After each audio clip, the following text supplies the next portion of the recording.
Bonjour les petits moulitrons, nous sommes le 1er novembre 2024 et aujourd'hui je fais une vidéo de cours sur l'état binaire, une structure de données très utile en informatique en général. Et c'est un cours accessible aux débutants et donc à tout le monde. Prérequis tout de même, la vidéo Introduction à la complexité algorithmique, qui est la vidéo qui précède celle-ci à l'heure où je parle, mais de toute façon il y a le lien dans la description. Et la prochaine vidéo parlera d'états binomiaux, une structure de données un peu plus compliquée que l'état binaire, mais qui peut convenir mieux pour certaines utilisations. Commençons par une considération très pratique. Il se trouve que dans les prototypes de jeux vidéo que j'ai codés à ce jour, dans tous, sauf un, mon RPG en mode texte qui est un truc très spécial. Dans ces prototypes, disais-je, la boucle principale est un ordonnanceur. Et dans l'ordonnanceur, il y a des fils de priorité. Une file de priorité, c'est une structure de données dans laquelle on va ranger des prochaines choses à faire, des prochaines choses à exécuter par le programme, en fonction du niveau de priorité de chacune. Et le programme, à chaque fois qu'il en a besoin, va aller interroger cette file de priorité pour savoir quelle est la prochaine tâche à faire, c'est-à-dire généralement la plus urgente. Et chaque file de priorité est un tas binaire. On n'est pas obligé de se servir des tas binaires pour avoir des fils de priorité dans un programme, mais le tas binaire est une structure de données qui est très adaptée à la chose, et de fait, dans tous les prototypes de jeux vidéo que j'ai codés à ce jour, sauf un, il y a au moins un tas binaire, en permanence ou presque, pendant l'exécution du jeu. Ça ne veut pas dire qu'on ne peut pas créer un jeu sans se servir du tout de tas binaires. En informatique, souvent, il y a plusieurs solutions différentes pour le moindre problème, pour chaque problème. Je vous rappelle aussi que vous devez écouter les vidéos de la chaîne qui ont le mot « annonce » dans leur titre. Ce sont les vidéos les plus courtes et les plus importantes à la fois. Jamais vous aurez la moindre excuse pour ne pas les écouter. Je vous rappelle aussi qu'il faut que vous lisiez les descriptions des vidéos, et notamment dans la description de celle-ci, il y aura un lien vers une vidéo d'implémentation de tri par casier, un algorithme de tri qui a la particularité de s'exécuter en temps linéaire. Alors, à la fac, quand on vous a expliqué que ça n'existait pas un algorithme de tri de complexité linéaire, on ne vous a pas menti. Parce que, pour les algos de tri, dans le cas le plus général, effectivement, la meilleure complexité algorithmique qu'on peut espérer, c'est du n fois log de n. C'est pas du n tout court. Mais, dans certains cas, il existe des algos en θ de n qui fonctionnent. Le tri par casier est un de ces algorithmes, et j'en ai fait une implémentation qui est assez générale, assez intéressante. Et je suis tellement content du résultat que j'en ai fait une vidéo où on me voit coder ça en direct. Alors attention, c'est une vidéo DDVL, c'est-à-dire durée de vie limitée. Elle ne restera pas éternellement sur la chaîne sur laquelle elle est publiée. Allez, maintenant, c'est parti. Je vais commencer par rappeler ce qu'est une structure d'arbre en algorithmique et en programmation. C'est quelque chose qui peut ressembler à ceci. Alors, le nœud bleu est la racine de l'arbre. Les ronds, là, j'appelle ça des nœuds, et presque tous les programmeurs appellent ça des nœuds. Et chaque nœud peut avoir un ou des enfants qui sont aussi des nœuds, le cas échéant. Donc là, par exemple, la racine a 3 enfants. Je peux dire indifféremment 3 enfants ou 3 fils. Le fils gauche, là, le premier des 3 fils de la racine, celui qui est le plus à gauche. Le fils gauche de la racine a lui-même un enfant, le fils du milieu n'en a pas, et le fils droit a 2 enfants. Ça, c'est ce qu'on appelle une structure d'arbre. Petit cas particulier, on appelle arbre binaire un arbre dans lequel aucun nœud a plus de 2 enfants. Donc l'arbre que vous voyez sur cette page n'est pas un arbre binaire, puisqu'il y a un nœud qui a 3 enfants. En l'occurrence, le nœud en question, c'est la racine, mais ça pourrait être un des autres. Structure d'arbre, suite. Dans un nœud, on trouve des informations nécessaires pour maintenir la structure d'arbre. Exemple typique, pour un arbre binaire, chaque nœud contient un pointeur vers son fils gauche et un pointeur vers son fils droit. Mais on trouve aussi des objets qui sont les données stockées dans l'arbre.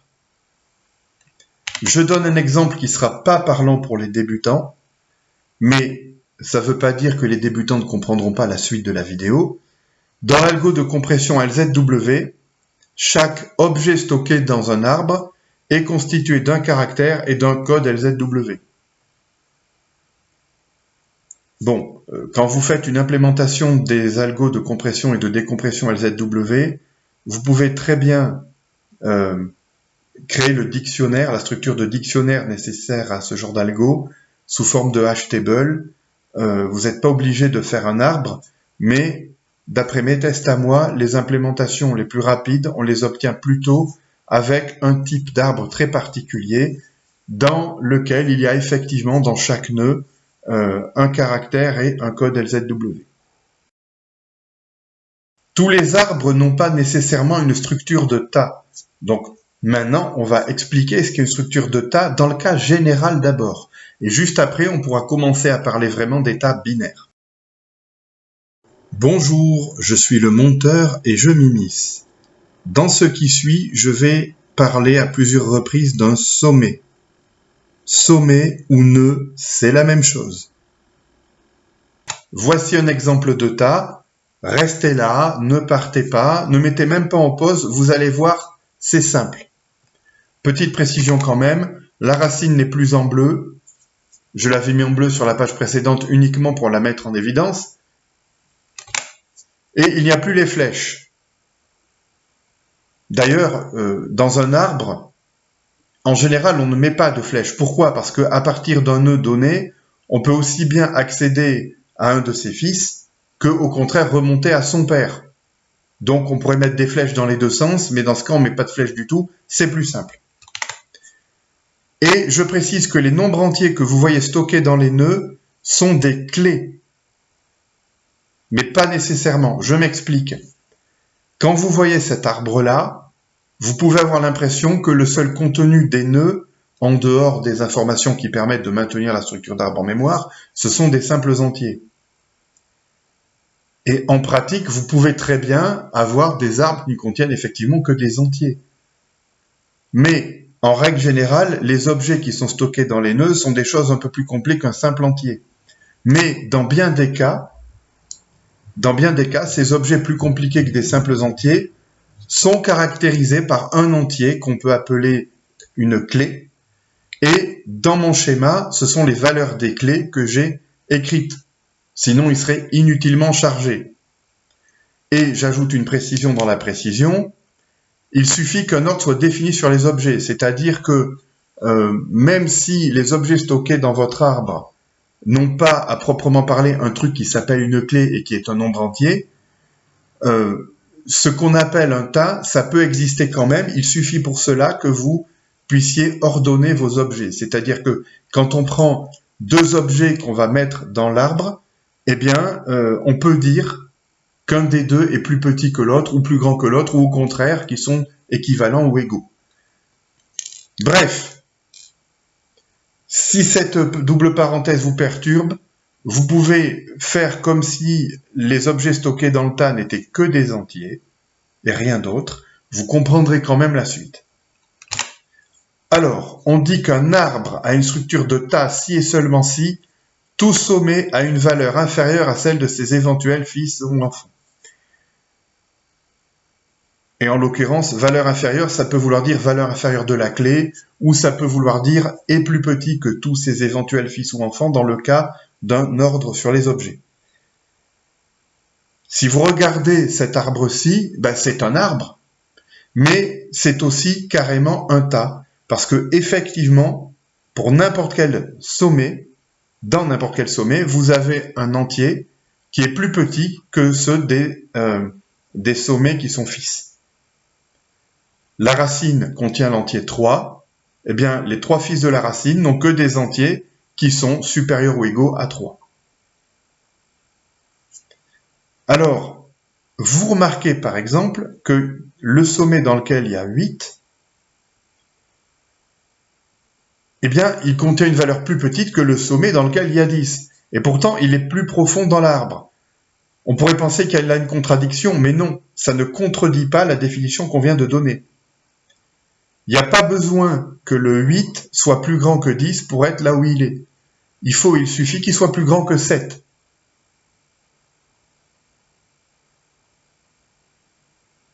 Dans un tas, un nœud doit avoir une valeur supérieure ou égale à celle de son père, mais on n'a pas besoin de chercher à la comparer à celle des frères de son père.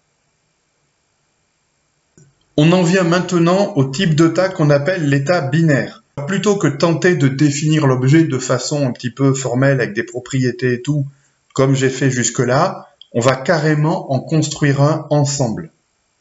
Si, ça sera plus simple comme ça, notamment pour vous préparer à la vidéo suivante sur les tas binomiaux, parce que les tas binomiaux, c'est vraiment plus technique comme structure de données.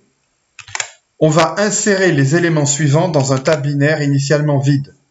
4, 3, 5, 7, 8, 2, 6, 5.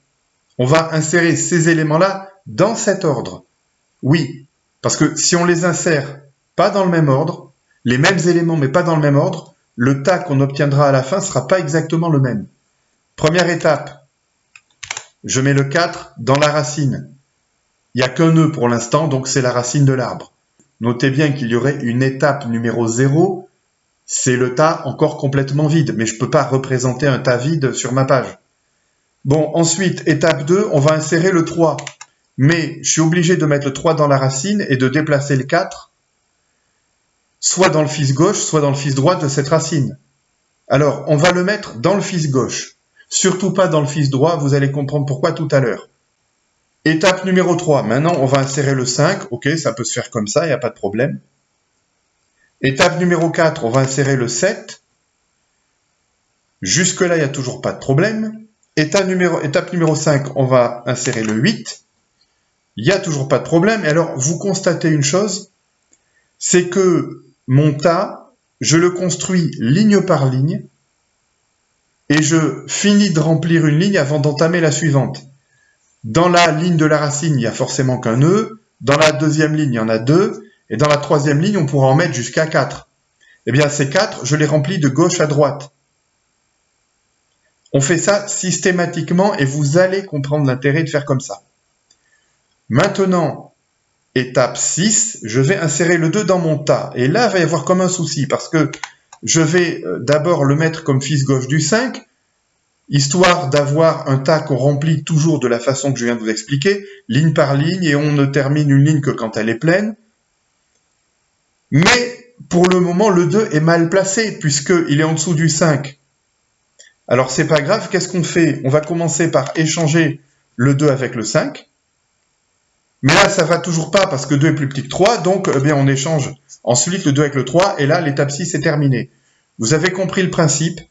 Pour insérer un élément dans un tas, on l'ajoute en dernier pour continuer à compléter la ligne qu'on est en train de compléter ou pour en entamer une nouvelle si la ligne actuelle est pleine. Et après, si c'est nécessaire, on le fait remonter. On l'échange avec son père aussi longtemps qu'il est plus petit que son père, de sorte à ce que la structure de tas soit respectée.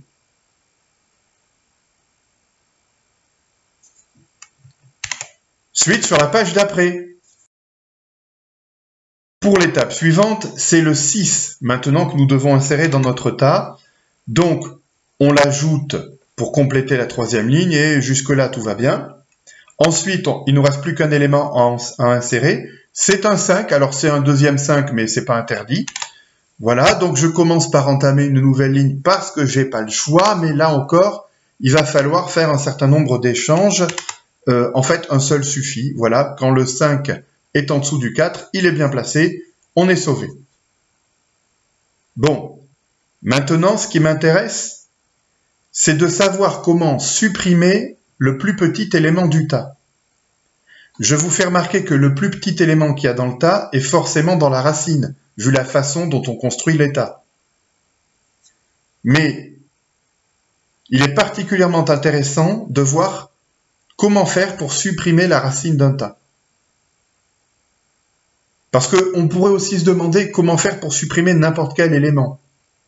Ça pourrait être plus compliqué et en fait, Quand on a besoin de faire ce genre d'opération, on ne va pas nécessairement se servir de tas, vaudrait mieux pas. L'état, ça sert dans certains cas précis qu'on est en train de voir ensemble. Mais supprimer la racine, ça peut se faire facilement. Donc, voici la première étape.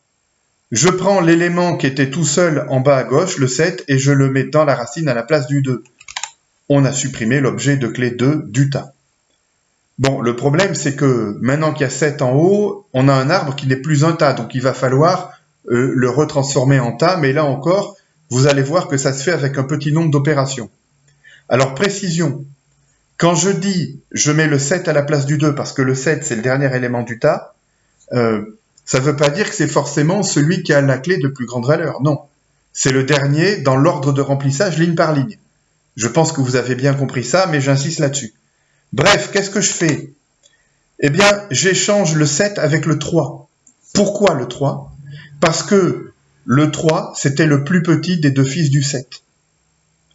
J'échange mon élément que je viens de mettre à la racine avec le plus petit de ces deux fils. C'est comme ça qu'on est sûr que celui qui va se retrouver en haut est forcément le plus petit des trois. Et je continue de faire ça aussi longtemps que c'est nécessaire. Aussi longtemps que c'est nécessaire, j'échange l'élément que je viens de déplacer avec le plus petit de ces deux fils. Là encore, c'est un algorithme simple. Parlons maintenant des caractéristiques hyper cool des tas binaires. Quand ils contiennent n objets, et donc n nœuds, puisqu'on stocke un objet dans chaque nœud, leur hauteur est de l'ordre du logarithme à base 2 de n. C'est évident puisque vous avez à chaque ligne 2 fois plus d'éléments stockables dedans qu'à la ligne précédente. Conséquence de cela, insérer un nouvel objet dans un tas binaire se fait en temps logarithmique. On a montré tout à l'heure que pour insérer un nouvel objet, il suffisait de le mettre en fin de tas et ensuite de le remonter autant que nécessaire, ce qui demande un nombre d'échanges qui ne peut pas être plus grand que la hauteur de l'arbre. Donc ça se fait en temps logarithmique. Deuxième point, supprimer le plus petit objet d'un tas binomial se fait également en temps logarithmique. Pour le même genre de raison, même si cette fois, on met l'objet qui était à la fin à la racine et qu'ensuite on descend aussi longtemps que c'est nécessaire dans le tas. Troisième point, lire le plus petit objet se fait en temps constant. Oui, il suffit d'accéder à la racine du tas, c'est toujours là que se trouve le plus petit objet. Alors, pourquoi les tas sont très utilisés quand on doit faire des fils de priorité? Eh bien, c'est pour toutes ces raisons-là. Vous devez insérer un truc dans votre fil de priorité. Vous savez que vous pouvez le faire en temps logarithmique. Vous devez savoir quel est le prochain événement que doit traiter votre programme. Vous lisez le plus petit objet dans la file de priorité, ça se fait en temps constant. Et une fois que cet événement-là est traité et vous voulez le retirer de la file de priorité, eh bien, c'est le point numéro 2, ça se fait en temps logarithmique. Pour ces opérations-là, ce serait difficile de faire mieux. Les tas conviennent tout à fait au fil de priorité.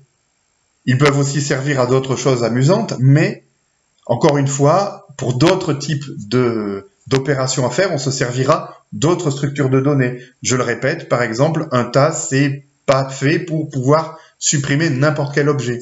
Quand on supprime dans un tas, on supprime le plus petit élément. Caractéristiques cool des tas binaires, deuxième page. Comme ce sont des arbres binaires complets, c'est-à-dire des arbres qu'on remplit ligne par ligne et de gauche à droite systématiquement, on peut représenter l'ensemble de leurs nœuds par un simple tableau. Je vais montrer comment sur cette page. Vous allez voir, c'est une petite couche de magie supplémentaire. Regardez ce tas-là. Attention, les entiers en rouge ne sont pas les clés des objets stockés dans les nœuds, ce sont tout simplement les indices dans le tableau. Là, j'ai un tas qui contient 12 nœuds ou 12 objets, et il me suffit d'un tableau à 12 cases pour représenter ce tas. La racine se trouve dans la case 0, le fils gauche de la racine dans la case 1, son fils droit dans la case 2, puis le fils gauche du fils gauche dans la case 3, etc. L'implémentation d'un tas à l'aide d'un simple tableau est non fragmentée en mémoire, par nature même d'un tableau. Et en plus, pour passer d'un nœud à son père, ou d'un nœud à son fils gauche, ou d'un nœud à son fils droit, parce qu'évidemment, pour toutes les opérations qu'on a évoquées tout à l'heure, on a besoin de faire ça, c'est très simple. Accéder au pair du ième nœud, c'est juste calculer i-1 sur 2 en division entière. Accéder au fils gauche du ième, c'est juste calculer 2i plus 1. C'est des calculs d'indices dans des tableaux, quoi. Accéder au fils droit du ième, c'est calculer 2i plus 2. Voyons maintenant une limite d'états binaires et donc de leur intérêt en pratique. Premièrement, il y a des choses pour lesquelles ils ne sont vraiment pas faits. On l'a déjà évoqué, mais ce n'est pas le sujet ici. En revanche, la fusion de deux tas binaires est en temps n log de n. L'algo pour fusionner deux tas binaires, c'est on crée un nouveau tas vide, et pour chaque plus petit élément de chacun des deux tas à fusionner, on le supprime de son tas initial, ce qui fait qu'à ce moment-là, il y aura un nouveau plus petit élément tant que le tas n'est pas vide, et on l'insère dans le nouveau tas. En fait, récupérer et supprimer un élément de son tas initial, ça se fait en log de n, puis l'insérer dans le nouveau tas, ça se fait en log de n aussi, on a expliqué tout ça tout à l'heure, et si on fait ça pour n éléments, n étant la somme des nombres d'éléments qu'il y a dans les deux tas, hein. Bon, au final, on aura n fois log de n opérations à faire. Eh bien, sachez que n log de n pour fusionner deux tas, c'est bien, mais il y a mieux. Les tas binomiaux peuvent être fusionnés en log de n. Et log de n au lieu de n log de n, c'est un gain de performance énorme en théorie. En pratique, on y reviendra à la pratique dans la vidéo suivante. Mais si vous avez souvent besoin de fusionner des tas entre eux, eh bien, il va falloir que vous appreniez à coder des tas binomiaux plutôt que des tas binaires. Ça vous sera utile au moins dans les cas où les tas ont beaucoup d'éléments dedans. Je me suis intéressé aux tas binomiaux au point de les implémenter, de tester leur performance, et je vais vraiment pouvoir vous en parler à fond dans la prochaine vidéo, mais j'ai fait ça par pure curiosité, parce que j'en ai pas l'utilité pour l'instant des tas binomiaux dans les jeux que je code. Dans les jeux que je code, il y a un ordonnanceur qui contient plusieurs fils de priorité. Chaque fil de priorité est implémenté par un tas binaire bien compact en mémoire grâce à la représentation en tableau. Et j'ai jamais besoin de fusionner deux fils de priorité dans ce que je fais. Donc, je le redis, pour moi, les tas binomiaux n'ont pas d'utilité dans l'immédiat. Ils auront peut-être jamais une utilité, j'en sais rien. Nous allons voir. Je l'ai fait par curiosité, encore une fois. Cette vidéo se termine. Si vous l'avez trouvée intéressante, soit sur le fond, parce que le sujet d'état vous a intéressé, soit sur la forme, par exemple, parce que vous avez trouvé les explications claires, eh bien, un petit commentaire de votre part sous la vidéo, ce serait trop mignon. Et un petit pouce vers le haut serait apprécié également. À bientôt.